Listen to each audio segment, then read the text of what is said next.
I'll bet you've all been wondering who the person on the screen is today for the video. And today on Savage Crime, we're going to be investigating missing person Matthew Weaver Jr. And unfortunately, it's an unsolved case, which I hate, but I still feel like I should comment about or tell you guys about so you are aware. In case you are not aware, Savage Crime is a part of Droplet Pictures, which is my other YouTube channel, so don't forget to check that out.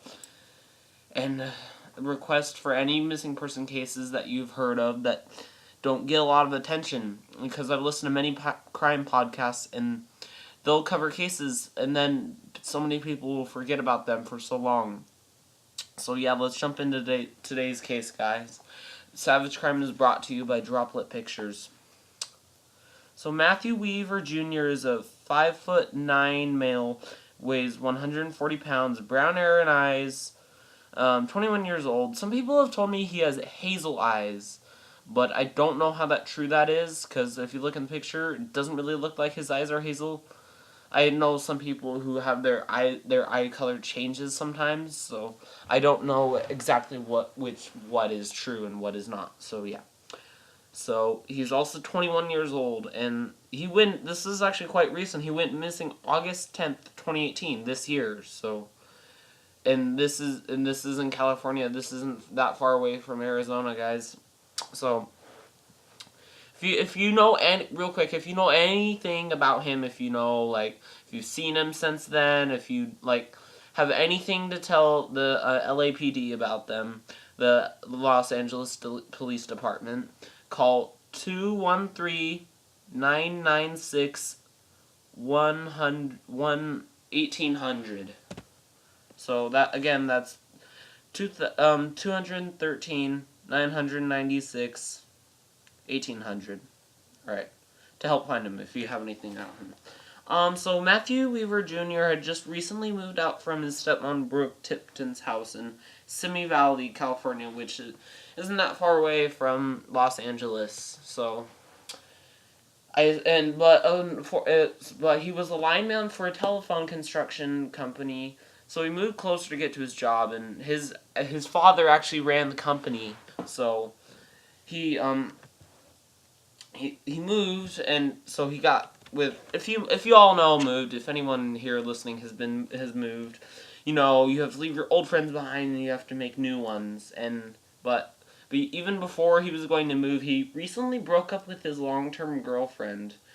Nobody has been able to get her name. Brooke, his stepmom, has not been will not comment on that to Dateline or police.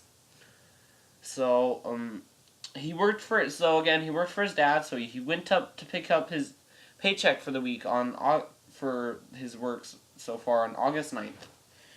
And so he got one of his new female friends, which his stepmom said he didn't say it was his girlfriend, but she knew they really were, because reasons I will not comment about that you can look up online.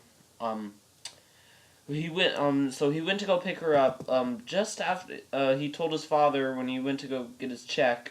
He picked her up just after midnight, and so the pair partied together for the next couple hours. But after they were done partying, after that he dropped her off back at her house, and his cell phone records tracked him or his car going to the Malibu Canyons, Roses Overlook at Backbone Trail / Hanyo Canyon areas. He also posted a Snapchat video around that area at 5:30 or 6 a.m. and police have released this video to the public, but it doesn't really reveal anything to shed some light on this case. It's just kind of mumbo jumbo about hey guys and whatever, you know. So his car was actually traveling near a gated fence at 7:12 a.m. and a couple hours later he sent some text messages back and forth between his female friend, which looked kind of jumbled, and it almost looked like he was in a really big hurry, or the text messages weren't from him. So that's when when he texts his female friend, she knows something is wrong. So he calls her at 11:30 a.m. She texts back to say she was working, what's up, / are you okay? And he never replied. And I don't know why, but that always struck me as suspicious. And police, only the LAPD knows the female friend. Nobody has been able to get into contact with her. All we know is the LAPD knows who she is, and we don't know where she lives. We don't know anything. So we have to. There's not a whole lot to go off of there on her text. We were able to get Matthew's cell phone records and showed the text from the LAPD, but that was really it. There wasn't really anything else to get from his female friend or girlfriend, whichever one you want to call them. But yeah, there really wasn't just anything to go off of there. This case. So by then they filed a missing person report, and nothing happens for about 12 hours. And so then, who knows? For the life of me, why would you go, party during night? I don't know if he had, a day job, or, a night job, and he, slept during the day. Some doctors do that, but I don't know why, anyone would even be out at night. And so this also strikes me as suspicious. So at August 11th, some hikers, again, for the life of me, who knows why people are hiking at 1 at night, and they called the LAPD to report a male and a female calling for help, saying specifically they have a gun. So we know something sinister is going on right there. Police arrived about a couple of minutes later, and the hikers are there, but they couldn't find any sign of anyone there other than the hikers. They told them what they had heard. They went in the direction that they found them, but they didn't find anything. But then they kept searching. They went down the road and they find Matthew's car, 2 miles away from where the hikers were. But strangely enough, this just leaves a whole nother hole in the case. What? How did this happen? How is this even possible? The trunk was damaged from inside. So was Matthew holding someone hostage? I don't want to use such an extreme term, but it almost feels like they were being hostage, or maybe even something more sinister. He was being held prisoner in his own car, and that's why it was damaged from the inside. He was trying to get out, but we just don't really know. We don't have anything to go off of. The police haven't released really any records to the public, and I don't know. Maybe I'll do some updating on this case later, since this has happened less than 2 months ago. So of course there's not really a whole lot to go off of. So yeah, there was nothing in the trunk, and it was damaged from the inside. So yeah, we learned later, after all this had happened, from getting surveillance footage, that Matthew, without his car, entered a white gate left open at Rosa's Overlook, and it's supposed to be locked, and only the first line officers have the key, in the lock, which will specifically say, "Do not duplicate." And for the life of me, I don't even know how or why they would do this. Some other officers get a hold of this key and they duplicate it, and they aren't really able to find anything there. And as far as I can tell, there wasn't really a huge point in doing this, but maybe they were thinking it could maybe shed some light and show what happened.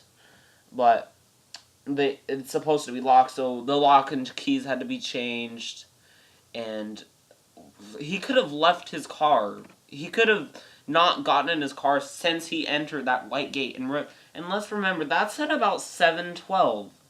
This is about at 7:12 in the morning, and so you would think the car would have had to been there at night, or it had to have been somewhere else. We don't really know. So there's just, again, nothing really to go off of that's going to help us a lot. But, and Matthew's landlord was contacted, and he said Matthew had not returned had not slept in his apartment the couple days, even like almost a week before he had gone missing. So maybe he was his stepmom said he was not there. Maybe he was hanging out with some friends. We just don't really know. There's not a whole lot to go off of right there.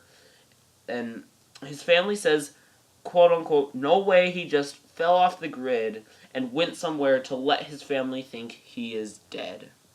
So, if you have, and that's really all there is to hear about Matthew Weaver Jr., it's unsolved. The case is unsolved. There's just nothing, absolutely nothing to do, like nothing to go off of or anything. So again, Matthew Weaver Jr. is a 5'9" male, weighs 140 pounds, brown hair and eyes, 21 years old, went missing August 10th, 2018. There's a $50,000 reward for anyone with information or who can find him. And so at this point, we pretty much know that he has not voluntarily gone missing. We know something sinister has had to have happened to him. So, yep, he went missing. Again, call that phone number. And thank you guys so much for watching, and I'll see you all later.